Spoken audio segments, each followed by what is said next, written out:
Fasting blood sugar കൂടുതലും അത്രയും തന്നെ HbA1c കൂടുമ്പോഴും പലരെയും ഇത് ആശങ്കപ്പെടുത്താറുണ്ട്. നമസ്കാരം, ഞാൻ doctor Satish Bhat, diabetic care ഇന്ത്യയുടെ സ്ഥാപനങ്ങളും ഇപ്പോൾ ഡയബറ്റിക് കെയർ ഇന്ത്യ എന്ന സ്ഥാപനം പനപ്പള്ളി നഗർ എറണാകുളത്ത് നടത്തുകയും ചെയ്യുന്നു. ഡയബറ്റിക് ഫുഡ് സർജനാണ്. അപ്പോൾ ഈ ഫാസ്റ്റിംഗ് ബ്ലഡ് ഷുഗർ കൂടുന്ന എന്തുകൊണ്ടാണെന്ന് പലർക്കും കൃത്യമായി അറിവില്ല. അവർ കരുതുന്നത്, ഞാൻ തലേന്ന് വയറ് നിറച്ച് ബിരിയാണി കഴിച്ചു, അതിൻ്റെ കൂടെ 2 ഐസ്ക്രീമും കഴിച്ചു, കൂടാതെ ഒരു കപ്പ് പായസവും കഴിച്ചു, അതുകൊണ്ടാണ് എൻ്റെ ഫാസ്റ്റിംഗ് ബ്ലഡ് ഷുഗർ കൂടിയിരിക്കുന്നത്. അത് കാരണമാണ് എൻ്റെ HbA1c ലെവലും കൂടിയിരിക്കുന്നത് എന്നുള്ളതാണ്. അപ്പോൾ ഇവിടെ 1-2 കാര്യങ്ങൾ വ്യക്തമാക്കാനുണ്ട്. അതിലൊന്ന്, നിങ്ങൾ തലേന്ന് കഴിച്ച ഭക്ഷണം നിങ്ങളുടെ ഫാസ്റ്റിംഗ് ബ്ലഡ് ഷുഗറിനെ ബാധിക്കില്ല. ഈ ഒരു സത്യം ആദ്യം നമ്മൾ മനസ്സിലാക്കണം. തലേന്ന് എന്ത് കഴിച്ചു, what you had the night before, അതൊരിക്കലും നിങ്ങളുടെ ഇന്നത്തെ ഫാസ്റ്റിംഗ് ബ്ലഡ് ഷുഗറിനെ സ്വാധീനിക്കില്ല. നിങ്ങൾ എന്തൊക്കെ കഴിച്ചിരുന്നാലും ശരി, എന്തൊക്കെ കഴിച്ചില്ലെങ്കിലും സാധാരണ ഭക്ഷണമാണ്. ഞാൻ മദ്യത്തിൻ്റെ കാര്യമല്ല പറയുന്നത് കേട്ടോ.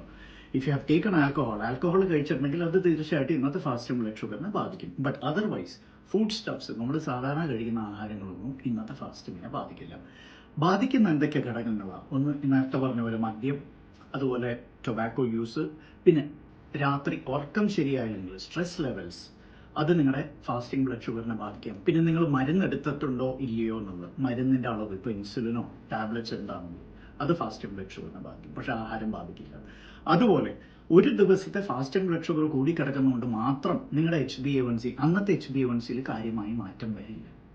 അതിനാൽ ഇന്ന് നിങ്ങൾ ഫാസ്റ്റിംഗ് ബ്ലഡ് ഷുഗർ ചെയ്യുന്നു, 160 കാണുന്നു കരുതുക, HbA1c 8.5 ആണെന്ന് കരുതുക. ഇന്ന് എൻ്റെ ബ്ലഡ് ഷുഗർ കൂടി, അല്ലെങ്കിൽ ഇന്നലെ രാത്രി എൻ്റെ ബ്ലഡ് ഷുഗർ കൂടിയത് കാരണമാണ് എന്ന് പറയുന്നത് തെറ്റാണ്. അങ്ങനെ വരില്ല. അപ്പോൾ ഫാസ്റ്റിംഗ് ബ്ലഡ് ഷുഗർ കൂടാനുള്ള കാരണങ്ങൾ പറഞ്ഞു. ആ കാരണങ്ങളെക്കുറിച്ച് ആദ്യം അന്വേഷിക്കണം. രണ്ടാമത്തെ ഇതെന്താ ചെയ്യേണ്ടതെന്ന് വെച്ചാൽ, HbA1c എന്നുള്ളത് ആദ്യം എന്താ സംഭവം എന്നുള്ളത് നമ്മൾ മനസ്സിലാക്കണം. HbA1c എന്നുള്ളത് കഴിഞ്ഞു പോയ 2-3 മാസത്തെ ബ്ലഡ് ഷുഗറിനെ പ്രതിഫലിക്കുന്ന ഒരു വാല്യൂ ആണ്. എന്ന് വെച്ചാൽ ഇപ്പോഴത്തെ HbA1c 8.5 ഉണ്ടെങ്കിൽ അതെൻ്റെ ഇപ്പോഴത്തെ ബ്ലഡ് ഷുഗറിനെ അല്ല പ്രതിനിധാനം ചെയ്യുന്നത്, അത് കഴിഞ്ഞു പോയ ഏതാനും മാസത്തെ ബ്ലഡ് ഷുഗറിന്. എന്ന് വെച്ചാൽ അന്ന് നിയന്ത്രണം കിട്ടാതെ വന്നെങ്കിൽ ഇന്നത്തെ HbA1cയിൽ അത് പ്രതിഫലിക്കും. അങ്ങനെ വേണം അതിനെ വിശകലനം ചെയ്യാൻ. നമ്മുടെ രാജ്യത്ത് അനീമിയ, അതായത് വിളർച്ച എന്നുള്ളത് സർവ്വസാധാരണമായിട്ട് കാണുന്നത്. HbA1c എന്നുള്ളത് HB ലെവലിൻ്റെ, ഹീമോഗ്ലോബിൻ ലെവലിൻ്റെ ഒരു പ്രതിഫലനമാണ്. എന്ന് വെച്ചാൽ ഹീമോഗ്ലോബിൻ ലെവലിൽ വ്യതിയാനങ്ങൾ വരുമ്പോൾ, ഏറ്റക്കുറച്ചിലുകൾ വരുമ്പോൾ അത് HbA1cയെ ബാധിക്കും. അങ്ങനെ നോക്കിയാലേ HbA1cയെ നമ്മൾക്ക് കൃത്യമായിട്ട് വിലയിരുത്താൻ പറ്റുള്ളൂ. അപ്പോൾ പലതരത്തിലുള്ള അനീമിയാസ് ഉണ്ട്. അത് കാരണം HbA1c ലെവലിൽ കൂടുതലും കുറവും ഒക്കെ വരാം, വർധനവും കുറവും ഒക്കെ വരാം. അപ്പോൾ സ്പൂരിയസ്ലി ഹൈ ആൻഡ് സ്പൂരിയസ്ലി ലോ HbA1c എന്നൊക്കെ പറയും. അപ്പോൾ അതിലേക്ക് ഞാനിപ്പോൾ കടക്കുന്നില്ല. പക്ഷെ ഒരു കാര്യം മനസ്സിലാക്കുക, HbA1cയെ ഒരു റിയൽ ടൈം വാല്യൂ എന്ന നിലയ്ക്ക് കാണരുത്.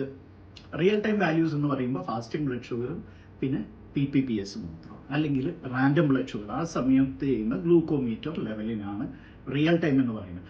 അതിനേക്കാളും ആക്യുറേറ്റ് ആയിട്ട് കൃത്യമായ ഒരു റിയൽ ടൈം വാല്യൂ നമുക്ക് കിട്ടണമെന്നുണ്ടെങ്കിൽ, അതായത് 24/7 രാവും പകലും നമ്മുടെ ബ്ലഡ് ഷുഗറിൻ്റെ വ്യതിയാനങ്ങളൊക്കെ പ്രതിഫലിക്കുന്ന ഒരു രീതിയാണ് നമുക്ക് വേണ്ടതെങ്കിൽ കണ്ടിന്യൂസ് ഗ്ലൂക്കോസ് മോണിറ്ററിംഗ് സിസ്റ്റം തന്നെയാണ് ഏറ്റവും നല്ലത്. CGMS-ലൂടെ നമ്മൾ ഊണിലും ഉറക്കത്തിലും കുളിക്കുമ്പോഴും യാത്ര ചെയ്യുമ്പോഴും ജോലി ചെയ്യുമ്പോഴും എല്ലാം നമുക്ക് കൃത്യമായി നമ്മുടെ വ്യതിയാനങ്ങൾ അറിയാൻ പറ്റും. അതിൻ്റെ കൂടെ ഒരു ലോഗ് ബുക്കും, എന്തൊക്കെ കഴിക്കുന്നു, എന്തൊക്കെ കുടിക്കുന്നു, എത്ര വീതം കഴിക്കുന്നു, ആ അളവ് സഹിതം എഴുതി വെച്ചാൽ കൃത്യമായിട്ട് നമുക്ക് വിലയിരുത്താൻ പറ്റും. അതിൻ്റെ പ്രതിഫലനമാണോ HbA1c എന്നറിയാൻ പറ്റും. അപ്പോൾ ഫാസ്റ്റിംഗ് ബ്ലഡ് ഷുഗർ കൂടിക്കിടക്കുന്നതുകൊണ്ട് മാത്രം ആഹാരം കാരണമാണെന്ന് പറയുകയും ചെയ്യരുത്. HbA1c ലെവൽ അന്നത്തെ ഫാസ്റ്റിങ്ങിൻ്റെ ഒരു വാല്യൂ ആണ് എന്ന് കരുതാനും പാടില്ല.